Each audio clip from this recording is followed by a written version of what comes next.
இந்த படத்தோட ஸ்டார்டிங் சீன்ல எடுத்ததுமே ஒரு பைத்தியக்கார ஆஸ்பத்திரியை காட்டுறாங்க. அந்த ஹாஸ்பிட்டல்ல கட்டில்ல கூட படுக்காம தரையில படுத்துக்கிட்டு ஒருத்தி இருக்கிறா. இவளுக்குன்னு தனி சட்டம், இவளுக்குன்னு தனி ரூம். எந்திரிமா அப்படின்னு ஒரு லேடி சத்தம் போட்டு போகுது. இவங்க எந்திரிக்கும் போது ஒரு கோடீஸ்வர பொண்ணா எந்திரிக்கிறாப்ல தெரியுது. பிளாஷ்பேக்க காட்டுறாங்கன்னு நினைக்கிறேன். எந்திரிச்சா வெளியில வேலை பார்க்கறதுக்கே அவ்வளவு பேர் இருக்காங்க. ஜேன்னு ஒரு அருமையான வாழ்க்கை. சாப்பிட உட்காந்தா இங்க ஹாஸ்பிட்டல்ல உட்காரத காட்டுறாங்க. அடுத்து மறுபடியும் பிளாஷ்பேக். ஏதோ கிஃப்ட் வந்திருக்கு. அந்த கிஃப்ட்டை வாங்கிட்டு வந்து வைக்கிறாங்க. கொஞ்ச நேரத்துக்கு முன்னாடி தான் சாப்பிட உட்காந்தாங்க. தட்டு டேபிள்ல இருந்தது. இப்போ என்னடா கிஃப்ட்டை வாங்கிட்டு வந்து வைக்கிறதுக்குள்ள தட்டை காணோம், சாப்பாட்டை காணோம். இங்க தானே இருந்துச்சு, எங்க போச்சுன்னு சுத்தி முத்தியும் பார்த்துட்டு இருக்கா. திடீர்னு ஏதோ ஒரு உருவம் கிராஸ் ஆகி போனாப்ல தெரியும். மிரண்டு போறா. சரி கிஃப்ட்டை ஓபன் பண்ணுவோமேன்னு ஓபன் பண்ணி பார்த்தா பூங்கொத்து கொடுத்துருக்காங்க. திரும்பி பார்க்கும்போது ஹாஸ்பிட்டல்ல இவ திரும்பி பார்க்கறத காட்டுறாங்க. என் சந்தோஷம் பாத்தீங்களான்னு ஏதோ கேட்டுட்டு இருக்கா. எத்தனை தடவை சொல்லியிருக்கிறேன் என்னட்டு போகாதன்னு, என்னை விட்டு எங்க போன அப்படின்னு இவங்க புலம்பிட்டு இருக்கா. அடுத்து பார்த்தா மறுபடியும் பிளாஷ்பேக்ல குடும்பமே இங்க இருக்குது. ஆன்டின்னு தான் கூப்பிடுறா குடும்பத்துல இருக்கிறவங்க. இன்னைக்கு பிண்டு கூட நான் ஷாப்பிங் போறேன் அப்படிங்கிறா நம்ம ஹீரோயின். அப்ப நாங்க அப்படின்னு குடும்பமே கேட்கும். எப்பவுமே உங்க கூட தானே இருக்கிறேன், இன்னைக்கு பிண்டு கூட போறேங்கிறா. பாய் சொல்லி அனுப்பி வைக்கிறாங்க. இந்த பக்கம் பார்த்தா ஹாஸ்பிட்டல்ல சம்பத்தை பாத்தீங்களா, யாராவது சம்பத்தை பாத்தீங்களான்னு விசாரிச்சிட்டு இருக்கா. சுத்தி நிறைய மனநலம் பாதிக்கப்பட்டவங்க தான் இருக்காங்க. அப்புறம் சிந்துன்னு ஒரு குழந்தைக்கு ஒரு அம்மா ஊட்டுறதுக்கு ரொம்ப பாடுபட்டுக்கிட்டு இருக்குது. இப்ப நீ சாப்பிடல பூச்சாண்டி வரும்னு பயமுடுத்துவாங்கல்ல, அந்த மாதிரி பயமுடுத்தி ஊட்டிட்டு இருக்காங்க. எனக்கு பூச்சாண்டினா பயம், பூச்சாண்டியா வர வேணாம்னு சொல்லு, நான் சாப்பிடுறேன்னு அந்த குழந்தை சாப்பிட்டுக்குது. இப்ப மறுபடியும் அந்த கோடீஸ்வர வாழ்க்கையை காட்டுறாங்க. கார்ல ஏறி கிளம்பியாச்சு. இங்க சிந்து வீட்டுல ஒரே மாதிரி இருக்கிற ரெண்டு பேர் வராங்க. ஒருத்தி பேரு பிந்து, இன்னொருத்த பேரு பானுவா. அறிமுகப்படுத்திக்கிறாங்க. இவ பேரு சிந்துன்னு தன்னை அறிமுகப்படுத்திக்கிறா. சின்ன வயசுல இப்படித்தான் அவங்க ஃப்ரெண்ட்ஸா இருப்பாங்க போல தெரியுது. சிந்து கூட பானு கூட பிண்டுன்னு எல்லாரும் சேர்ந்து ஒன்னா விளையாடிட்டு இருக்காங்க. இப்ப பிண்டு கூட நான் ஷாப்பிங் போறேன்னு சொல்லி இவ கிளம்புறாள். அப்போ அந்த சின்ன குழந்தைகளா காட்டுறவங்க மூணு பேருமே ஒரு பிளாஷ்பேக் கதையா இருக்குமோ, இத்தனை வருஷத்துக்கு பிறகுன்னு அந்த டேட்டோ இவ்வளவு வருடங்களுக்கு முன்பு பின்புன்னு எதுவுமே போடாம மொட்டையா போறதுனால நமக்கு கன்ஃபியூஷனா இருக்குது. தப்பா இருந்தா நம்ம பின்னாடி கரெக்ட் பண்ணிக்கலாம். ஷாப்பிங் போகும்போது கூட யாரோ தன்னை ஃபாலோ பண்றாப்ல நினைச்சுக்கிட்டு சுத்தி முத்தியும் பார்த்துட்டு தான் வரா. ட்ரெஸ் இருக்கிற இடத்துலயும் ஏதோ ஒரு உருவம் நகண்டு போறதை கவனிக்கிறா. ஒரு மாதிரி பயத்தோட தான் ஷாப்பிங் பண்ணிக்கிட்டு இருக்கா. அந்த உருவத்தையே அப்பப்போ எட்டி எட்டி பார்த்துட்டு இருக்கா. அப்புறம் ஷாப்பிங் பண்ணிட்டு கிளம்பியாச்சு. கார்ல ஏறலான்னு டிக்கியை ஓபன் பண்ணா உள்ள டெட் பாடி கிடக்கிறத பார்த்து அலறிக்கிட்டு கண்ணை மூடுறா. என்னாச்சுன்னு செக்யூரிட்டி ஓடியாந்து வந்து விசாரிச்சா இவ டிக்கியை காட்டுறா. பார்த்தா உள்ள கம்பளி பூச்சி தான் இருக்குது. இதுக்கா இந்த கத்துன பணத்தை பார்த்தாப்புல கத்துறேன்னு சொல்லிட்டு செக்யூரிட்டி போயிடுறாரு. உடனே வண்டியில எல்லா ஐட்டத்தையும் போட்டு ஏறிட்டா. என்னாச்சுன்னு கேட்க ஒண்ணுமில்லன்னு சொல்லிட்டு வண்டி எடுக்கும்போது மறுபடியும் பின்னாடி ஏதோ ஒரு ரூபம் நடந்து போறாப்புல தெரிய சடன் பிரேக் போடுறா. திரும்பி பார்த்தா வெளியில யாருமே இல்ல. ஏதோ ஒரு மாதிரி பயத்தோடயே வாழ்ந்துகிட்டு இருக்கா. இப்பதான் படத்தோட பேரே போடுறாங்க, பயம், ஃபியர். 2024 வந்த இந்த படம் இன்டர்வியூ நல்லா இருக்குல்ல. சோ படத்தோட இன்டர்வியூ நம்ம வீடியோவோட இன்டர்வியூ அவன் கொடுத்தாச்சு. இப்ப கதைக்குள்ள போவோம். கூட இருக்கிற மனநலம் பாதிக்கப்பட்டவரோட தொல்லை தாங்க முடியல. என்ன விடுங்கன்னு ஓடிக்கிட்டு இருக்கா. பிளாஷ்பேக்கு போனா டிக்கியை ஓபன் பண்றதுக்கே பயப்படுறா. வீட்டு பக்கம் வந்ததும் ஓபன் பண்ணி பார்த்தா ஷாப்பிங் பண்ண பேக் தான் இருக்குது. திரும்பி பார்த்தா முக்காடு போட்டு ஒருத்தன் வந்து நிக்கிறான். என்னடா பார்சல் டெலிவரிக்கு வந்ததா சொல்றான். பயந்து போயிட்டா. பயந்து இப்போ மறுபடியும் அந்த குழந்தைய காலத்தை காட்டுறாங்க. அந்த ட்வின்ஸ் பேபிஸ் ரெண்டும் என்ன கேம் விளையாடலாம்னு யோசிச்சுட்டு இருக்காங்க. ஒளிஞ்சு பிடிச்சு விளையாட போறாங்களா, ஹைட் அண்ட் சீக். பக்கத்து வீட்டுல இருக்கிறவங்க நிறைய பேர் சேர்ந்துக்கிட்டாங்க. ஒளிஞ்சு விளையாண்டுட்டு இருக்காங்க. நிறைய பேரை கண்டுபிடிச்சிட்டே இருக்காங்க. ஒரு குழந்தை மட்டும் ஏதோ ஒரு தொட்டிக்கு பின்னாடி ஒளிஞ்சிட்டு இருப்பா. யாரும் பார்க்கலன்னு ஓடுவா. இங்க பைத்தியக்கார ஆஸ்பத்திரியிலையும் ஓடிக்கிட்டு இருக்கா. ஏதோ மாத்திரை சாப்பிட சொல்ல முடியாதுன்னு ஓடிக்கிட்டு இருக்கா. பிளாஷ்பேக்ல ஷாப்பிங் முடிஞ்சு வீட்டுக்கு வந்தாச்சு. இப்பதான் நிம்மதியா இருக்குது.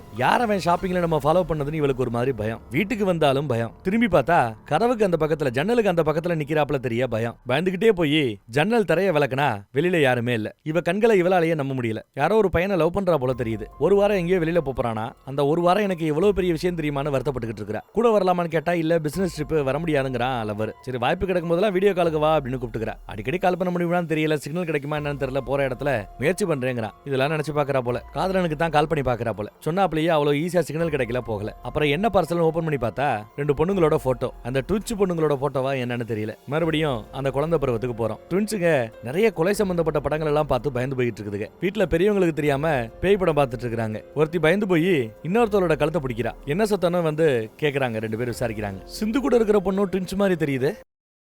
அப்போ நம்ம பானு பிண்டுன்னு ஒரு ட்வின்ஸை பார்த்தோமே, அவங்க பக்கத்து வீடா இருக்குமோ.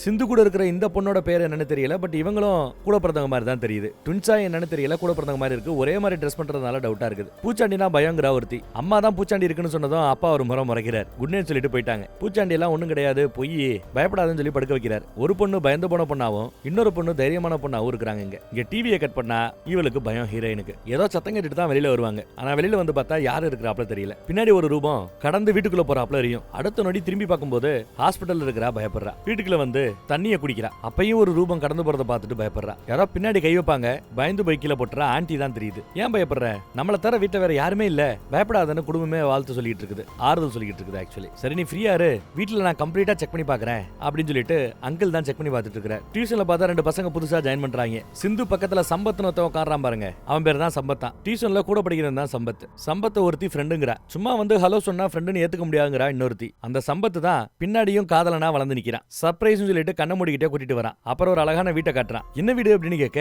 நீ நானு என் அம்மா அப்பா அப்புறம் என்னோட கசின்ஸுக உடன்பிறவா சகோதரர்கள் எல்லாம் இங்கதான் வாழ போறாங்கிறாரு அவரு காதலன் சம்பத். அப்படி வாங்கின வீடு தான் போல. வீட்டை காமிச்சாங்க. இப்போ ஹாஸ்பிட்டல்ல காட்டுறாங்க. அடுத்து குழந்தை பருவத்துல பக்கத்து வீட்டு ட்வின்ஸும் நம்ம பிள்ளைகளும் ஆக மொத்தம் 4 பேர் ஒன்னா ஒரு பாலானத வீட்டு பக்கம் போறாங்க. ஏதோ பால் விழுந்துருச்சு போல, அந்த பால் எடுக்க வந்திருக்காங்க. பூச்சாண்டி இருக்கும்னு ஒருத்தி பயப்படுவா, அதெல்லாம் ஒண்ணும் இல்லைங்கிறாங்க மத்தவங்க. பாலை தேடிட்டு இருக்காங்க. ஒருத்தி மட்டும் பயந்தவா பாலை தேடுவா. மீதி ஆட்கள் ஒளிஞ்சு பிடிச்சு விளையாடலாமான்னு சாட்புத்திரி போட்டுட்டு இருக்காங்க. நிறைய அங்க வவ்வால்கள் இருக்கும், அதை பார்த்தே பயந்து போயிருப்பா. அப்படி பயந்துகிட்டே இருக்கிறவ தான் நம்ம ஹீரோயினா இருப்பாளோ தெரியல. இங்க தூங்கலாம்னு வந்து பெட்ல படுத்தா கண்ண முன்னா பழசதான் ஞாபகத்துக்கு வருது. சம்பத்து கூட டியூஷன்ல எப்படி இருந்தா, எப்படி விளையாண்டா, எப்படி டீனேஜா வளர்ந்தாங்க, அப்பையும் நட்பும் காதலும் எப்படி தொடர்ந்தது, ஆட்டம் பாட்டம் கொண்டாட்டம்னு எல்லாத்தையுமே தான் காட்டுறாங்க. இப்ப வளர்ந்த ஆளாகி அதே வீட்டுல டான்ஸ் ஆடிட்டு இருக்கிற வரைக்கும் காட்டுறாங்க. இதையெல்லாம் நினைச்சு ஹாஸ்பிட்டல்ல இருந்து உருகிட்டு இருக்கா, அழுதுட்டு இருக்கா பாவம். அன்னைக்கு ஒரு நாள் ஜோரா இடி பெஞ்சிட்டு இருக்குது, இடி அடிச்சிட்டு இருக்குது, மழை அடிச்சுட்டு இருக்குது. ஒருத்தன் கத்தியோட ரூமுக்குள்ள நுழைஞ்சிட்டான். தூங்கிட்டு இருக்கா இவ. கத்தியால ஓங்கு குத்தும் போது டப்புன்னு முழிக்கிறா ஹாஸ்பிட்டல்ல. நல்லா எடிட்டிங், நல்ல ஒளிப்பதிவு, சினிமாட்டோகிராஃபி சூப்பரா பண்ணிருக்காங்கன்னு சொல்லலாம். எவ்வளவு அழகா நேர்த்தியா கதையை கொண்டு போறாங்கன்னு பாருங்க. ஹாஸ்பிட்டல்ல தனி ரூம்ல இருக்கும்போது கூட ஏதோ ஒரு சத்தத்தை கேட்டு பயப்படுறா பாவம். இப்ப டீனேஜ் வயசுல இருக்கும்போது கூட பிறந்தவளே இவ சரியான பயந்தாங்கோலி அது இதுன்னு பேசிட்டு இருக்கிறத கேட்டுட்டு நம்ம ஹீரோயினுக்கு வருத்தம். இந்த பைத்தியங்கிறாங்க பயந்தாங்கோலிங்கிறாங்கன்னு வருத்தப்பட்டு இருப்பா. பக்கத்து வீட்டுக்காரி பிந்துவா இருப்பாளோ, பிந்து அவதான் ஆறுதல் சொல்றா. நான் ஃப்ரெண்டு, நான் பாத்துக்கிறேன், நான் பேசிக்கிறேங்கிறா. அப்புறம் யாரா கண்ணை புத்தும் போது சம்பத்தா அப்படின்னு ஆசையா பாக்குறா. பார்த்தா ஃப்ரெண்டு தான். ரொம்ப நாள் ஆச்சுல ஷாப்பிங் போலாமான்னு ஒன்னா ஷாப்பிங் போறாங்க. பிந்து கூட தான் நினைக்கிறேன். சின்ன வயசுலயும் அதே மாதிரி தான் சுத்திட்டு இருப்பாங்க, இப்பயும் அதே மாதிரி தான் சுத்திட்டு இருக்காங்க. வலையில ஷாப்பிங் பண்ணும்போது கூட முக்காடு போட்டு ஒருத்தர் எதுக்கு இருக்கிறாப்ல பாத்துட்டு பயப்படுறா. எங்க போனாலும் இந்த மாதிரி பயந்தா எப்படி சொல்லுங்க. ஒவ்வொரு கடையா ஜம்ப் பண்ணி போய்கிட்டே இருக்கிறா. அந்த முக்காடு போட்டவன் யாரு என்னன்னு தெரியல. பக்கத்துல நெருங்கி வரான், பின்னாடி நிக்கிறான். தோள் மேல கை வைக்கும் போது டப்புனு ஏதோ கிடைச்சதை வச்சு ஓங்கி ஒரு அடி. ஏண்டி அடிச்ச, ஓடி வந்துடுறீன்னு 2 பேரும் ஓடி போயிட்டாங்க. இப்போ ஸ்கூல் பருவத்துக்கு போனா பாத்ரூமுக்கு போறது கூட இவளுக்கு பயம். லைட் விட்டு விட்டு எரியும்ல, அதுல உள்ள போறதுக்கு இன்னும் பயம். இப்படி பயத்தோடயே வாழ்ந்தவதான் நம்ம ஹீரோயின். யாரோ வர்றாங்கன்னு சொல்லிட்டு கட்டை எடுத்து அடிச்சிருப்பா. பார்த்தா வேற ஒரு பொண்ணு அடிச்சுட்டா போல. அதுக்காக ஸ்கூல்ல கம்ப்ளைண்ட் ஆகி போயிடுது. ஹெட் மாஸ்டர் அப்பா வர சொல்லி சத்தம் போடுறாரு. உங்க பொண்ணு சிந்துவை பத்தி எத்தனை தடவை நான் உங்ககிட்ட கம்ப்ளைண்ட் பண்ணிருக்கேன், எதை கண்டாலும் பயப்படுறா சிந்து, இது மத்தவங்களுக்கு பாதிப்பா இருக்குது, இனியும் சிந்துவை இந்த ஸ்கூல்ல படிக்கிறதுக்கு நான் அலோவ் பண்ண மாட்டேங்கிறாரு ஹெச்எம். பாருங்க உங்க பிள்ளைய ஸ்கூலுக்கெல்லாம் அனுப்ப வேண்டாம், வீட்லயே வச்சுக்கோங்க, எக்ஸாம்ல மட்டும் அனுப்பினா போதும், அவ்வளவுதான் என்னால பண்ண முடியும்ட்டாரு ஹெச்எம். எவ்வளவு கேட்டோம் ஒன்னும் வேலைக்காகல. கட் பண்ணி இப்போ வீட்டுக்கு மத்தியில மலை பெய்யறாப்ல ஒரு வீடு. பிளாஷ்பேக் கதை தான் நினைக்கிறேன். அங்க சிஸ்டர்ஸ் 2 பேரையுமே இப்பதான் ஒன்னா காட்டுறாங்க இந்த பருவத்துல. அந்த ப்ளூவா கிரீனா டவுசர் போட்டு ஒருத்தி இருக்கா பாத்தீங்களா, அவ தான் பயந்தவ சிந்து. இங்க மஞ்சள் கலர் ட்ரெஸ் பண்ணி இருக்கறால அவ தைரியசாலி பொண்ணு. பயந்தவ தைரியத்துக்கிட்ட வந்து கேம்புக்கு போறேன்னு சொல்லிட்டு சம்பத்து போன இப்ப என் கூட டச்ல இல்ல, உன் கூட டச்ல இருக்கானா அப்படின்னு விசாரிக்கும் போது இங்க பாரு, அந்த சம்பவத்துக்கு பிறகு நான் மொத்தத்தையும் நிப்பாட்டிக்கிட்டேன், யாரு கூடயும் டச்ல இல்ல, ஆளவிடு சாமின்னு வெறுத்துக்கிட்டு போறா தைரியம். பயம் பம்மிக்கிட்டே போகுது. இப்ப அந்த பெரிய வீட்டுல பார்த்தா தைரியத்து கூட நம்மால் பேசிட்டு இருக்கும்போது பயம் சிவப்பு கலர் ட்ரெஸ்ல வரும். என்ன மறுபடியும் பேசி நண்பர் ஆயிட்டீங்களா என்ன, என்கிட்ட சொல்லவே இல்லையே அப்படின்னு சத்தம் போட ஆரம்பிக்கிறா. சம்பத்து காண்டாயி போறான். இங்க ஹாஸ்பிட்டல்ல பார்த்தா எனக்கு சம்பத்து வேணும்னு அழுதுகிட்டு இருக்கா ஹீரோயின். மருந்து சாப்பிட மாட்டேன்னு நடம்பிடிக்கிறா. சம்பத்தை கூட்டுவாங்க, மருந்து சாப்பிட்றேன்னு நடம்பிடிக்கிறா. கட்டாயப்படுத்தி மருந்து கொடுக்குறாங்க, ஊசி போடுறாங்க. இப்ப பெட்ரூம்ல பார்த்தா நம்மளால தூங்கிட்டு இருக்கும்போது எதுக்கு 2 பேர் வரானுங்க கத்தியோட. அவளை பிடிக்க பாக்குறாங்க. அவ பயந்து அங்க இருந்து ஓடுவா. கதவு பக்கம் போயிடாம தடுக்க பாக்குறாங்க. கிடக்கிறதெல்லாம் பிடிச்சி தள்ளி விடுறா. ஒரு கட்டத்துல 2 பேரும் பிடிச்சிடுறாங்க. ஏதோ ஊசி போடுறாங்க, மயங்கிடுறா. அப்புறம் அவளை தூக்கி கொண்டு போய் கட்டில்ல படுக்க போறாங்க. இங்க ஹாஸ்பிட்டல்ல பார்த்தா ஊசி போட்ட பிறகு அவளை கூட்டிட்டு போறாங்க. வீல் சேர்ல கட்டி போட்டு இந்த கரண்ட் ஷாக் கொடுக்குற அந்த ட்ரீட்மெண்ட்டை கொடுத்து பாக்குறாங்க. இவளோட பைத்தியத்தை தெளிய வைக்கிறதுக்காகவா. சம்பத்தங்க தான் கேட்டுட்டு இருக்கா. ட்ரீட்மெண்ட்டுக்கு முன்னாடி, கரண்ட் ஷாக் கொடுக்கறதுக்கு முன்னாடி எத்தனை தடவை சொல்றதுங்கிறாரு டாக்டர். சம்பத்துங்கிற ஒரு பர்சன் நிஜத்துல இல்லவே இல்ல, ரியாலிட்டியில இல்லாத ஒரு கற்பனை பர்சனை நீ தேடிக்கிட்டு இருக்கிற. இப்படி நீ தேடிக்கிட்டு இருக்கிற வரைக்கும் ஷாக் ட்ரீட்மெண்ட் தொடரும், நீ இந்த ஹாஸ்பிட்டல் விட்டு போக முடியாதுங்கிறாரு டாக்டர். அதுக்கு அவ சிரிக்கிறா. கரண்ட் ஷாக் கொடுக்க சொல்லிட்டாப்ல. மூளையில ஷாக் கொடுத்துட்டு இருக்காங்க. துடிக்கிறா பாவம். கட் பண்ணா மலையில நனைஞ்சுக்கிட்டே போலீஸ் ஸ்டேஷனுக்கு வரா. என் பாய் ஃப்ரெண்ட் சம்பத்து மிஸ் ஆயிட்டான்னு சொல்லிட்டு கம்ப்ளைண்ட் கொடுக்க வரா. எஸ்ஐ இங்க தப்பா பேசுறான். பாய் ஃப்ரெண்ட் காணாம போனா என்ன பாய் ஃப்ரெண்டா வச்சுக்கோன்னு பேசிட்டு இருக்கான். ஒரு லேடி போலீஸை கூப்பிட்டு இவள தரன்னு இழுத்துட்டு போறாங்க. நண்பர்களும் நாங்க வந்துருவோம்னு ஓடுறாங்க. லாக்அப்ல அடைச்சிடுறாங்க அந்த லேடி போலீஸ். குழந்தை பருவத்துல பார்த்தா இந்த பயம் அவளுக்கு ஒரு பெரிய பிரச்சனையா இருக்கும். வீட்டுக்குள்ளேயே வெளியில போய் கூட பிரச்சனை இழுத்துட்டு வந்துடாதன்னு வீட்டுக்குள்ளேயே இருக்க சொல்லிட்டாங்க போல அப்பாவும் அம்மாவும். அதை நினைச்சு அழுதுகிட்டே இருக்கிறா பயம். ஆறுதல் சொல்ல பிந்து வரா. அழுகாத சிந்துங்கிறா. நான் என்ன சொல்ல வந்தாலும் சொன்னாலும் யாரும் கேட்க மாட்டேங்கிறாங்க, நான் பயந்து போய் இருக்கிறேங்கிற ஒரே காரணத்துக்காக நான் சொல்றத கூட காது கொடுத்து கேட்கல ஏன்னு வருத்தப்படுவா. அப்புறம் பார்த்தா சொந்த பந்தம் எல்லாம் வீட்டுக்கு கூட்டு வராங்க. சொல்லாம இல்லாம எங்கேயும் போகாத அப்படின்னு அட்வைஸ் பண்ணிட்டு இருக்காங்க. இல்ல சம்பத்தை தேடித்தான் போனேங்கிறா அவ. எனக்கு பயமா இருக்கு, சம்பத்துக்கு ஏதாவது ஆயிருக்குமோன்னு பயமா இருக்குங்கிறா. ஏதாவது ஆச்சுன்னா நமக்கு தெரிய வரும்ல அப்படின்னு கூட இருக்கிறவங்க அட்வைஸ் பண்ணிட்டு இருக்காங்க. இப்போ ரெஸ்ட் எடுமா போமான ஆண்டி அனுப்பிச்சு வைக்கிறாங்க. உட்காந்தப்ப கூட சம்பத்துக்கு தான் கால் பண்றேன். நாட்டிச்சபிள் தான் வருது. போனை வச்சுட்டு குளிக்க போறா. பிளாஷ்பேக்ல பார்த்தா என்ன பார்த்ததும் போனை கட் பண்ணிட்ட சம்பத்து என்ன மேட்டர்னு சந்தேகத்தோட கேள்வி கேட்கிறா. இப்படி கேள்வி கேட்கிறவ பயப்படுறவளா தைரியமானவளான்னு நம்மளால பார்த்ததும் சொல்ல முடியல. எதை பார்த்தாலும் சந்தேகப்பட்டா எப்படிங்கிறான் சம்பத்து. அப்ப நம்ம சம்பத்து இங்க பாரு, இப்படியே என் மேல சந்தேகப்பட்டுக்கிட்டே இருந்தேன்னு வையே, நான் எங்கேயாவது ஓடி போயிருவேன் அப்படின்னு மிரட்டுவான். என்ன விட்டு போவியான்னு கேட்டு அழுவா. அழுக ஆரம்பிச்சிடாத, நீ அழுதா நான் தாங்க மாட்டேங்கிறான் சம்பத். இப்போ ஹாஸ்பிட்டல்ல உட்காந்து அதெல்லாம் நினைச்சு அழுதுகிட்டு இருக்கா. இப்போ குழந்தை பருவத்துக்கு போனோம்னா டியூஷனுக்கு லேட் ஆயிடுச்சு. ஸ்கூலுக்கு போக கூடாதுன்னு சொல்லிட்டாங்க. எக்ஸாம் எழுத வந்தா போதும்ட்டாங்க. டியூஷனுக்காவது போயாகணும், ஏன்னா சம்பத்தை பாக்குறதுக்கு. தான் போலேன்னா தான் நினைச்சுக்கிட்டு தைரியத்துக்கு கூட அவன் பழக ஆரம்பிச்சிருவான். அதுக்கு அலோவ் பண்ண கூடாதுன்னு சொல்லிவிட்டு அம்மா கிட்ட பர்மிஷன் கேட்டுட்டு டியூஷனுக்கு கொஞ்சம் லேட்டா வருவா. அதுக்குள்ள பார்த்தா தைரியத்து கூட பக்கத்துல உட்காந்து அவன் கிளாஸ் கவனிச்சுக்கிட்டு இருக்கான். நம்ம ஹீரோயினை கண்டுக்கவே இல்ல. சம்பத் ஹாய்னு சொன்னா கூட அவன் பெருசா கண்டுக்கல. சிந்து, சம்பத் உன் ஃப்ரெண்டு தானே, இப்ப அவன் எனக்கும் ஃப்ரெண்ட் ஆயிட்டான் அப்படிங்கிறா இவ தைரியம். அப்புறம் ஃப்ரெண்டு கிட்ட புலம்பிக்கிட்டு இருப்பா. சம்பத்தெல்லாம் இப்ப பழைய மாதிரி என்கிட்ட பேச மாட்டேங்கிறான், என்ன அவாய்ட் பண்றான்ட்டு. எல்லாம் அவளால. எனக்குன்னு இருக்கிற ஒரே ஒரு ஃப்ரெண்டு, அவனையும் திருடிட்டான் பாரு அப்படின்னு சொல்லிட்டு அழுதுகிட்டு இருக்கா. இது அம்மா கேட்டிருப்பாங்க போல. இப்ப இந்த பெரிய வீட்டுக்கு வரோம். குளிக்கிறதுக்காக பாத்ரூம் பக்கம் வந்திருக்கா. குளியில போடும்போது கூட சம்பத்தை நினைச்சு அழுகிறாளா இல்ல இருக்கிற பயத்தை நினைச்சு அழுகிறாளான்னு தெரியல. திடீர்னு பார்த்தா ஒரு கை மேல வைக்கிறாப்ல தெரிய பயந்து போறா கண்ணாடியில. இன்னும் அழுக அதிகமாகுது. கதறி கதறி அழுகிறா. பயம். எல்லா காலகட்டத்திலயும் அவளுக்கு இருக்கிற பிரச்சனை பயம். பயத்தோடயே அவ வாழ்ந்த வாழ்க்கை முழுக்க பயத்தோடயே தான் இருக்கிறா. ஹாஸ்பிட்டல்ல, குழந்தை பருவத்துல, வளர்ந்த பருவத்துல, அப்போ இப்போ எப்போன்னு பயத்தோடயே இருக்கிறா. அப்புறம் குளிச்சுட்டு இங்க பெட்ரூம் பக்கம் வந்துட்டு மறுபடியும் சம்பத்து கால் பண்ணா கால் போகல. திரும்ப திரும்ப கால் பண்ணிக்கிட்டே இருக்கிறா. 100 தடவை 200 தடவைன்னு. ஒரு கட்டத்துல போனையே தூக்கி போட்டு உடைச்சு விட்டா. அப்புறம் சாமியார்கிட்ட கிட்ட போய் உதவிக்கு வந்து நிக்கிறா. சாமியார்க அவளை நடுவுல உட்கார வச்சு ஏதோ பூஜை பண்ண ஆரம்பிக்கிறாங்க. எதுக்கா நீ காத்துக்கிட்டு இருக்கிறியோ அது நடக்கும், போய் வான்னு அனுப்பிச்சு வைக்கிறார் சாமியார். இதனால எதுவும் மாறாது, மாற வேண்டியது ஒரு மைண்ட் செட் தானே யாரோ ஒருத்தர் வந்து ஒரு அட்வைஸ் போட்டுட்டு இருக்கிறார். மறுபடியும் ஹாஸ்பிட்டல்ல காட்டுறாங்க. இங்கேயே உட்காந்துருன்னு வந்து உட்கார வைக்கிறா ஒருத்தி. காலிங் பெல் அடிக்க பார்த்தா வீட்டுல இருக்கிறா. பழைய பிளாஷ்பேக் போல. காலிங் பெல் சத்தத்தை கேட்டும் பயப்படுறா. பயந்துகிட்டே தான் கதவை திறக்கிறதுக்கு வரா. கதவை திறந்தா அம்மா அப்பா இருக்கிறாங்க. பார்த்தது ரொம்ப சந்தோஷமா கட்டி பிடிச்சிக்கிறா. அழுகிறா. வாங்கன்னு கூப்பிட்டு வந்து உட்கார்ந்துக்கிட்டு எப்படி இருக்கீங்க, நல்லா இருக்கீங்கன்னு விசாரிச்சுட்டு இருக்கிறா. பார்க்க வரும்போது அவளுக்கு பிடிச்ச ஐட்டத்தெல்லாம் எடுத்துட்டு பார்க்க வந்திருக்காங்க போல. அப்புறம் சம்பத்தோட கசின் பிரதர்ஸ் சிஸ்டர்ஸ் எல்லாம் எங்களுக்கும் சொல்லிட்டு ஸ்வீட் எல்லாம் வாங்கி சாப்பிட்டுட்டு இருக்காங்க.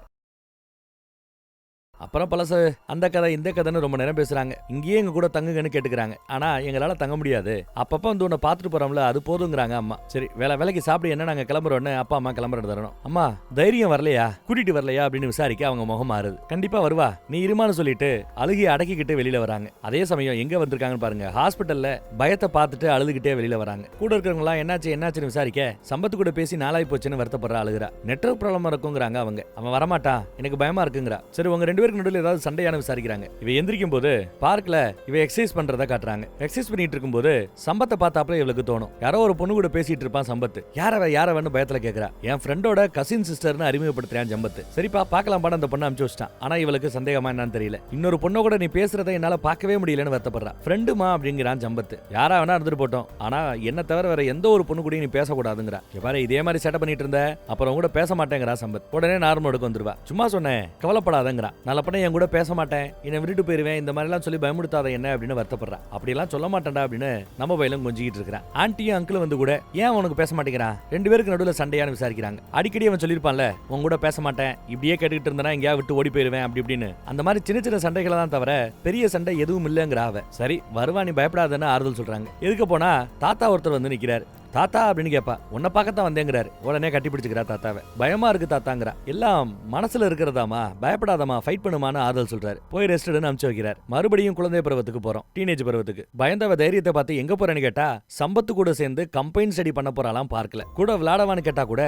இல்ல நான் ஸ்டடி பண்ணத்தான் போவேன்னு தைரியம் போறா. இதையெல்லாம் பார்த்து பயத்துக்கு பொறாம கூடுது. என்னடி பயம், பார்க்க பக்கம் வந்திருக்கிற, என்ன மேட்டர் அப்படின்னு தைரியம் கேப்பா. அதான் சொல்லிட்டு தானே வந்தேன், ஸ்டடி பண்ண வந்திருக்கிறேங்கிறா தைரியம். அப்ப நம்ம சம்பத்து ஏன் ஏன் தைரியத்து கூட சண்டை போட்டுட்டு இருக்கிற, அவளும் எனக்கு ஃப்ரெண்டு தான் அப்படின்னு விட்டு கொடுக்காம பேசுவாப்ல. அதுக்கு பயம் சண்டைக்கு வருது. என்னை விட அவ முக்கியமான பயம் கேட்க 2 பேரும் எனக்கு ஈக்குவலா முக்கியங்கிறான் சம்பத். ஒரு பெரிய சண்டை ஆயிடுதுங்க. பைத்தியம்ன்றா தைரியம், உன்னாலதான் எல்லாரும் என்ன பைத்தியம்ங்கிறாங்க, நீ போரின்னு புடிச்சு தள்ளி விட்டுருவா. அப்படி தள்ளி விட்டதுல கீழே விழுந்து அவளுக்கு அடிபட்டுருது. பாவம், தலையில அடிபட்டுருது. அப்படியே மயங்கி விழுந்தவ முழிச்சு பார்க்கும்போது அந்த பெரிய வீட்டுல இடி மின்னலுக்கு மத்தியில பயம் முழிக்கிறா. போன் இங்கதான் இங்கேயே வீசி எரிஞ்சிருப்பா. போன் எங்கன்னு தேடிட்டு இருக்கா. தாகம் வேற ஏற்படுது. சரி தண்ணி குடிக்கலாமேன்னு பயந்துகிட்டே மெதுவா கீழே இறங்குறா. நிழல் மட்டும் பின்னாடி தெரியுது பாருங்க. முகமுடி போட்டவன் வரான். இன்னும் 2 பேரு அவளை பிடிக்கிறதுக்காக வராங்க. ஓடு ஓடுன்னு பயந்து ஓடுறா. அவங்க விடுறாப்புல தெரியல. அங்கே இங்கே ஓடிக்கிட்டு இருந்தவள ஒரு கட்டத்துல போர்வை அமுக்கி அழகா பிடிச்சிடுறாங்க. பார்த்தா இங்க ஹாஸ்பிட்டலையும் அதே மாதிரி அமுக்கி இழுத்துட்டு போறாங்க, மருந்து கொடுக்கறதுக்கு போல. நாளாக பிடிச்சி இழுத்துட்டு வரவங்களோட எண்ணிக்கை அதிகமாயிட்டே இருக்குது. டாக்டருக்கு போனை போட்டு ரொம்ப பண்றா அப்படின்னு எடுத்து சொல்றாங்க. சரி நான் வரேன், அவங்க பேரண்ட்ஸுக்கு இன்ஃபார்ம் பண்ணுங்கிறாரு டாக்டர். அடுத்து கால் பண்ணி பேரண்ட்ஸுக்கு இன்ஃபார்ம் பண்றாங்க போல சிஸ்டர். இப்ப மறுபடியும் கடந்த காலத்துக்கு போறோம். பயந்தவ தான் நினைக்கிறேன். திடீர்னு எந்திரிச்சவ அம்மா கிட்ட தைரியம் எங்கன்னு விசாரிக்கிறா. அம்மா எந்த பதிலும் சொல்லல. பார்த்தா தைரியத்துக்கு தலையில கட்டு போட்டு சாப்பிட உட்கார்ந்து இருக்கிறா. சாரிங்கிறா பயம். ஏதோ கோவத்துல தள்ளி விட்டுட்டேங்கிறா. எவ்வளவு சாரி கேட்டாலும் தைரியம் பேசுறதுக்கு தயாராக இல்ல. இந்த மாதிரி தள்ளி விட்டுட்டேன், அதுல இருந்து அவ என் கூட பேசுறது இல்லைன்னு வருத்தப்பட்டு ஃப்ரெண்டு கிட்ட சொல்லிக்கிட்டு இருக்க. அதான் அம்மா கேட்டிருப்பாங்க. இப்போ கரண்ட் ஷாக் கொடுக்கறதுக்காக மறுபடியும் அந்த பொண்ணை ரெடி பண்ணி வச்சிருக்காங்க. டாக்டர் வரார். நீயா வழிய வந்து ஏதாவது பேசு, இல்ல இன்ஜெக்ஷனை போடுவோம், ஷாக் ட்ரீட்மெண்ட் கொடுப்போங்கிறாரு டாக்டர். மனசை விட்டு பேசுங்கிறாரு. சரி நான் பேசுறேன்னு ஒத்துக்கிறா. உன் பிரச்சனை என்னன்னு கேட்கிறாரு. எனக்கு சம்பத்து வேணும், அதுதான் பிரச்சனைங்கிறா அவ. மறுபடியும் ஆரம்பிச்சிட்டியா அப்படிங்கிறாரு அவரு. நான் சம்பத்துக்கிட்ட போவேன், சம்பத்துக்கிட்ட பேசுவேங்கிறா. இங்க பாரு, சம்பத்துங்கிற பேர்ல இங்க ஒருத்தர் இல்லவே இல்ல, புரிஞ்சுக்கோ அப்படின்னு சொன்னா, இல்ல எனக்கு சம்பத்து வேணும், எனக்கு சம்பத்து வேணும்னு சொல்லி அழுகிறா. டாக்டரோ சம்பத்துங்கிறவன் இல்லவே இல்ல, இதை நீ ஏத்துக்கிறப்பதான் நீ பக்குவப்படுவேங்கிறார். இப்படி சம்பத்து உங்களை சொல்ல சொன்னா நானு அதுக்கும் சந்தேகப்பட்டு கேள்வி கேட்கிறேன். இப்ப டாக்டரோட பிளாஷ்பேக்கு போறோம். சின்ன வயசுலயே இந்த டாக்டர் நம்ம சிந்துவுக்கு பயத்துக்கு பரிச்சயமானவர் தான். அப்பா அம்மா இவளை கூட்டிட்டு வந்து அந்த பயம் சம்பந்தப்பட்ட பிரச்சனையை எடுத்து சொல்லுவாங்க. நடந்த விஷயத்தெல்லாம் சொல்லி வருத்தப்படுவாங்க. நான் ஒரு தடவை செக் பண்ணி பாக்குறேன்னு டாக்டர் செக் பண்ணி பாப்பார். சிந்து இங்க வாமான்னு தன்னை அறிமுகப்படுத்திக்கிறார் டாக்டர். ஒரு சின்ன செக்அப் பண்ணலாமான்னு கூட்டு போறார்.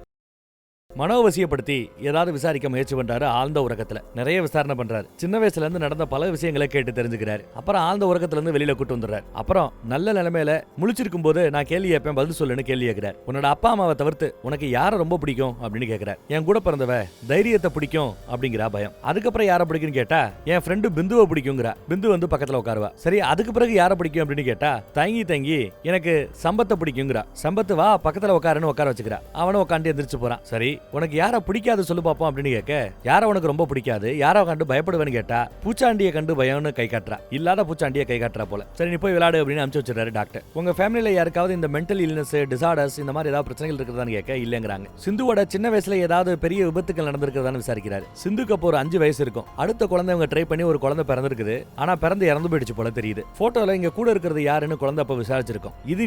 இது உன் கூட பிறந்தவ இந்துன்னு போட்டோல இருக்கிறவங்கள அம்மா எடுத்து சொல்லியிருப்பாங்க. இப்ப என் சிஸ்டர் எங்கன்னு கேட்டா கடவுள்கிட்ட போயிட்டு தான் அம்மா சொல்லுவாங்க. சரி நீ போய் விளையாடு அப்படின்னு அனுப்பிச்சு வச்சிட்டாங்க. எப்படியோ சொல்லி சமாளிச்சு வச்சுட்டேங்கிறாங்க அம்மா. அப்போ அதே வயசுல சிந்துவோட தாத்தா அவரும் தவறி விழுந்து இறந்து போயிட்டார் போல. அதுவும் சிந்துவோட கண்ணு முன்னாடியே. அப்ப ரொம்ப உடம்பு சரியில்லாம போயிடுச்சான். தாத்தா கூட உசுரா விளையாண்டுகிட்டே இருப்பாளாம். இதுதான் எங்களுக்கு ஞாபகம் வருதுங்கிறாப்ல. சின்ன வயசுல இருந்த அந்த பயம் தான் அவளை இப்போ ஒரு சைக்காட்ரிக் டிசார்டருக்குள்ள தள்ளிட்டு போய்கிட்டு இருக்குங்கிறாரு டாக்டர். ஆழ்ந்த உறக்கத்துல விசாரிச்சதை வச்சு இவர் சில மேட்ரஸ் எடுத்து சொல்றாரு. சியோஃப்ரீனியான்னு ஒரு வியாதியா, ஹலூசினேஷன் எல்லாம் இருக்கணும், ஒரு சென்சாரி எக்ஸ்பீரியன்ஸ் இருக்குமா, பாக்குறது கேக்குறது டேஸ்ட் பண்றது ஸ்மெல் பண்றதுல கூட பயம் தெரியுமா, இல்லாததெல்லாம் இருக்கிறாப்ல கேட்கிறாப்ல உணர்றாப்ல நுகர்றாப்ல எல்லாம் தெரியுமா, இல்லாததை இருக்குன்னு கற்பனை பண்ணிப்பாங்களா. இத கூடிய சீக்கிரம் கண்டுபிடிச்சிட்டா, சின்ன வயசுலயே கண்டுபிடிச்சிட்டோம்னா குணப்படுத்துறதும் ஈஸிங்கிறாரு. உங்க பொண்ணோட உச்சபட்ச பயம் என்னங்கறத நம்ம இன்னும் கண்டுபிடிக்கல.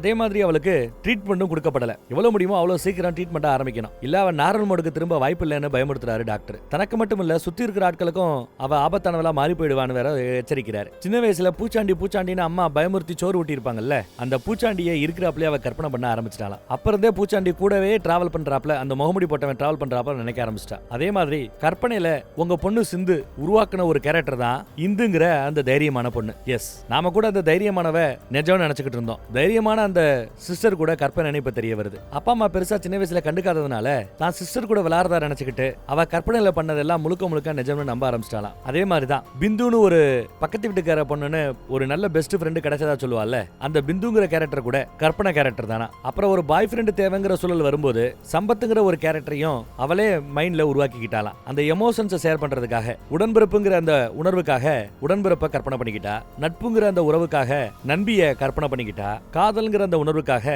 சம்பத்துங்கிற ஒரு கேரக்டரை கற்பனை பண்ணிக்கிட்டா. பிசிக்கலாவும் மென்டலாவுமே இந்த ப்ராப்ளம் இருக்கும். 5 வயசுக்கு முன்னாடியே இந்த ப்ராப்ளத்தை நீங்க கண்டுபிடிச்சிருக்கணும். நீங்க பாவம் கண்டுபிடிக்கல. இந்த மாதிரி குழந்தைகளுக்கு அவங்க கிட்ட இருக்கிற பிரச்சனைய படிப்பு மூலமா சொல்லி கொடுத்து அந்த அறிவை கொடுக்கறது அவசியங்கிறாப்ல. உலகத்துல இருக்கிற 300ல ஒருத்தருக்கு இந்த வியாதி இருக்குதான். அடப்பாமே, இதுக்கு தான் குழந்தைகளை நம்ம ரொம்ப கேர்ஃபுல்லா வாஷ் பண்ணணுங்கிறது. அதே மாதிரி குழந்தைகள் சம்பந்தப்பட்டு அவங்களோட அப்பா அம்மாவுக்கு நாம இது சம்பந்தப்பட்ட படிப்பை சொல்லி கொடுக்கணுங்கிறாப்ல. சில்ட்ரன்ஸ் அப்படிங்கிறது ஒரு எமோஷனல் மட்டும் இல்ல, ரெஸ்பான்சிபிலிட்டியும் கூட சேர்ந்து வருதுங்கிறாப்ல. உலகத்துல இருக்கிற எந்த பெத்தவங்க தான் பொண்ணு இந்த மாதிரி மனநலம் பாதிக்கப்பட்டு வளருவான்னு எதிர்பார்த்திருப்பாங்க சொல்லுங்க? நாங்க நினைச்சு கூட பார்க்கல அப்படின்னு வருத்தப்படுறாங்க. தெரிஞ்சோ தெரியாமலே தப்பு நடந்து போச்சு, எங்க தப்பு தான் அப்படிங்கிறாங்க அம்மா. என் பொண்ணை நார்மலாக்க முடியாதுன்னு அப்பா கேட்க என்னால முடிஞ்சதை பண்றேங்கிறாரு டாக்டர். அதே மாதிரி சின்ன வயசுல ஃபுல்லா பாத்தீங்கன்னா அப்பா அம்மா கூடயே இவ எதுக்கு இருக்கும்போது தனக்கு தானே பேசிப்பா, தனக்கு தானே பழகிப்பா, சும்மா தானே விளையாடுறா, ஃப்ரீயா விடு அப்படின்னு அப்பாவும் அம்மாவும் அதை பெருசா எடுத்துக்கல. அந்த பார்க்ல கூட பிறந்தவளை தள்ளி விட்டு அடிபட்டதா நம்ம நினைச்சிட்டு இருக்கிறோம்ல, எல்லாமே கற்பனை. அப்புறம் ஃப்ரெண்டு கிட்ட இந்த மாதிரி நான் தான் அக்காவை பிடிச்சி தள்ளி விட்டேன்னு கம்ப்ளைண்ட் பண்ணிட்டு இருக்கும்போது அம்மா கேட்டிருப்பாங்கல்ல, அதுவும் கற்பனை தான். எல்லாம் தனக்கு தானே அவ பேசிட்டு இருக்கிறது தான். என்ன பண்ணணும் தெரியல ஏன்னு புலம்பிட்டு இருக்காங்க அம்மா. அப்பதான் போன்ல டாக்டரை பார்க்கலாமா வைக்கலாமான்னு யார்ட்டையோ கேட்டு தெரிஞ்சுக்கிறாரு. சரி பயப்படாத,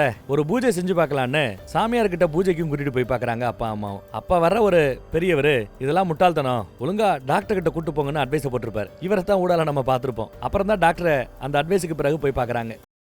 இப்ப கூட பாருங்களேன், டாக்டர் முன்னாடி அவ தனக்கு தானே யார் கூடயே பேசிட்டு இருக்கா பாவம். கொஞ்ச நாள் இங்க தங்கிரு அப்படின்னு அங்கேயே தங்கவும் வைக்கிறாங்க. பயமா இருக்குன்னு வா, பயப்படாத இங்கேயே இரு அப்படின்னு அட்வைஸ் பண்ணி அங்க இருக்க வைக்கிறார். இங்க வாழ்க்கையை உங்ககிட்ட ஒப்படைக்கிறோம், நீங்க தான் நல்லபடியா பாத்துக்கணும்னு சொல்லி அப்பா அம்மா தான் பொண்ணை அங்க ஹாஸ்பிட்டல்ல ஒப்படைச்சிட்டு போறாங்க. கூட அந்த கற்பனை கதாபாத்திரங்களும் டாடா பாய் பாய் சொல்லிட்டு போதுங்க. அதே மனநல காப்பகத்துல அத்தை மாமான்னு ஒரு 2 கேரக்டரை பார்த்தோம்ல ஒரு பெரிய வீட்டுல, அந்த கேரக்டரும் இதே மனநல காப்பகத்துல தான் இருக்காங்க. அவங்களோட குழந்தை கூட இந்த மாதிரி பிரச்சனையில பாதிக்கப்பட்டு இறந்து போன குழந்தையா. அதனாலேயே என்னவோ இந்த மனநல காப்பகத்திலேயே தங்கி இங்க பாதிக்கப்பட்டிருக்கிறவங்க எல்லாருக்கும் அப்பாவாவும் அம்மாவாவும் அத்தையாவும் மாமாவும் ஏதாவது ஒரு உறவா இருந்து அவங்க எல்லாரையும் கொஞ்சம் குஷிப்படுத்துறது, சப்போர்ட் பண்றது, இந்த வேலையை பார்த்துட்டு இருக்காங்க. அவங்க கிட்ட தான் நம்ம ஹீரோயினை கொண்டு வந்து ஒப்படைப்பாங்க ஒரு சிஸ்டர், இவளையும் சேர்த்து பாத்துக்கங்கன்னு. சோ இவங்களை அங்கிளாவும் ஆண்டியாவும் அவ கற்பனை பண்ணிக்கிட்டா போல சிந்து. அங்க ஒரு 4 பசங்க இருக்கிறாங்க பாருங்க. இவங்க 4 பேர் தான் அந்த கசின் சிஸ்டர்ஸ் பிரதர்ஸ்னு சொல்றோம்ல, அந்த பெரிய வீட்டுல கூட இருந்தவங்க. சம்பத்தோட கசின் சிஸ்டர்ஸ்னு நாம நினைச்சிட்டு இருக்கிறோம். அவங்களும் இங்கதான் இருக்கிறாங்க. இப்படித்தான் அவங்க ஒரே குடும்பமா இருக்காங்க போல. அவ மருந்து எடுத்துக்கிட்டா அந்த ஹலூசினேஷன் கற்பனைங்கிறது குறையும். இமேஜின் பண்ணிட்டு இருக்கிற அந்த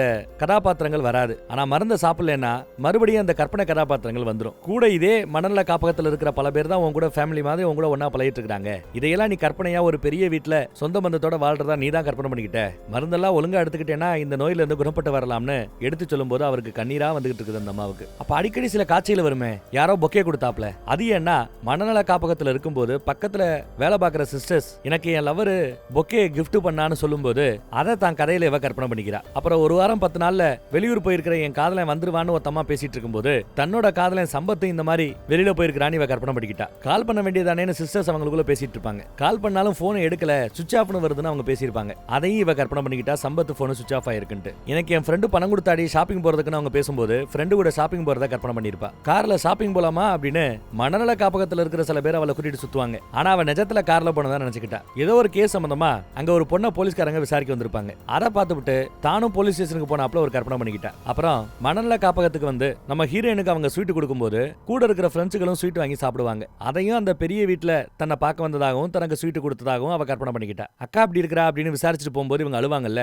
அது கூட இங்க தான் நடந்திருக்குது. இவ்வளவு நடந்து ஒரு முன்னேற்றம் இல்லைன்னு அழுதுகிட்டு போயிருக்காங்க. இதெல்லாம் தெரிஞ்சுக்கிட்டு இன்னும் அழுகிறா. இதெல்லாம் பொய்னு சொன்னதும் இன்னும் அழுக கூட்டிகிட்டே போகுது. அப்பா அம்மாவும் அந்த டைம் வந்துட்டாங்க. நீங்க சொல்றதெல்லாம் நிஜம்தான், நான் ஒத்துக்கிறேன்னு தடவை ஒத்துக்கிட்டா. நான் சொல்றதை நீ நம்புறது கஷ்டமா தான் இருக்கும். ஏன்னா இல்லாத ஒரு ரியாலிட்டியா இருக்கிறதா நீ நம்புறதுனால நான் சொல்றது பொய்யாக இருக்கலாம். ஆனாலும் நம்ம முயற்சி பண்ணு சொல்லும்போது நான் நம்புறேங்கிறா. நீ கிட்டத்தட்ட 13 வருஷமா இந்த ஹாஸ்பிட்டல்ல தான் இருக்கிறேன்னு சொல்லும்போது அவளுக்கு இன்னும் அழுக கூடுது. இல்லாத அக்கா, இல்லாத காதலன், இல்லாத நட்பு, இவங்க எல்லாம் எதுக்கு வந்து நிக்கிறாப்ல இவளுக்கு தோணும். இவங்க எல்லாம் நான் பேசுறது பாக்குறது இது எல்லாம் கற்பனையான்னு நம்ம கேக்குறா. டாக்டர் ஆமாங்கிறார். கண்ணீரா கொட்டுது பாவம். அவங்க எல்லாம் கற்பனைனா ட்ரீட்மெண்ட் கொடுக்குற டாக்டர் நீங்க, என்ன பெத்த என் பேரண்ட்ஸ் எல்லாரும் கற்பனை தானே. இவ ஒரு குண்டை தூக்கி போடுறா. இல்ல நாங்கெல்லாம் நிஜங்கிறாங்க அவங்க 3 பேரும். நாங்க நிஜம்னு திரும்ப திரும்ப சொல்லும் போது அவன் நம்ப மாட்டேங்கிறா. தாத்தா இருக்கிறாரு, அந்த பயமுறுத்துற முகமூடிக்காரர் இருக்கிறான், எல்லா பேருமே நான் நஜம் சொல்லும் போது இவளுக்கு இன்னும் குழப்பமா இருக்குது. அவளோட பாயிண்ட் ஆஃப் வியூல இருந்து யோசிக்கும் போது இது நம்மளால புரிஞ்சுக்க முடியும். இல்ல அப்படின்னு ஒரு கத்துவா. அந்த கதறலோடைய படத்தை இந்த இடத்துல முடிச்சிட்டாங்க. பயம் தொடரும்னு போட்டு முடிக்கிறாங்க. இந்த வியாதி உலகத்துல இருக்கிற 300க்கு ஒருத்தருக்கு இந்த வியாதி இருக்குதான். இதுக்கான காரணம்னு பெருசா சயின்ஸ் இன்னும் நிறைய கண்டுபிடிக்கல. ஆனா சில விஷயங்கள் இருக்கலாம்னு யூகிக்கிறது. ஜெனட்டிக்கலா பரம்பரையா வரலாம், பிரெயின்ல இருக்கக்கூடிய கெமிக்கல் ரியாக்ஷனால வரலாம், சுத்தி இருக்கிற நம்ம சூழல் என்விரான்மெண்ட்னால வரலாம், சைக்கோ சோசியல் ஃபேக்டர்ஸ்னால வரலாம், சைல்டுஹுட்ல ஏதாவது ஒரு அடிபட்டு ஒரு டிராமா நடந்து அதனால வரலாம். அப்படி பாதிக்கப்பட்டவங்க கற்பனை பண்ணிப்பாங்க, ஹலுசினேட் பண்ணிப்பாங்க, தனக்கு தானே பேசிப்பாங்க, அன்யூஸ்வலான மூவ்மெண்ட் இருக்கும், மோட்டிவேஷனே இருக்காது, மன அழுத்தத்துல இருப்பாங்க, மன பிரச்சனையில இருப்பாங்க, தற்கொலை பண்ணிக்குங்கிற தாட் அவங்களுக்கு அதிகமாக இருக்குமா. இந்த வியாதியால பாதிக்கப்பட்ட ஒரு 9 பேரோட போட்டோவை போட்டு சாரி அவங்களோட பேரை போட்டு அவர்களை பத்தி சில விஷயங்களும் கீழே இருக்குது பாருங்க. விருப்பப்படுறவங்க அதை பத்தி படிச்சு தெரிஞ்சுக்கலாம். நல்லா இருந்ததுல கதை ரொம்ப சிம்பிளா இருந்தாலும் அழகா எடுத்திருக்காங்கன்னு சொல்லலாம். இல்ல வேற ஒரு நல்ல படத்துல மறுபடியும் சந்திப்போம். நம்ம வாட்ஸ்அப் குரூப் லிங்க் கீழே டிஸ்கிரிப்ஷன்ல கொடுத்துருக்கேன். நான் பேசும்போது கூட மேல வரும். விருப்பப்படுறவங்க கிளிக் பண்ணி ஜாயின் பண்ணிக்கோங்க. எந்த சேனல்ல என்ன வீடியோ போட்டாலும் அதோட யூடியூப் லிங்கை நம்ம வாட்ஸ்அப் குரூப்ல போறது வழக்கம். சோ அதுல ஜாயின் பண்ணிக்கிட்டீங்கன்னா வாட்ஸ்அப்லயே நீங்க எல்லாத்தையும் பார்த்துட முடியும். அடுத்த படத்துல சந்திப்போம். தேங்க்யூ.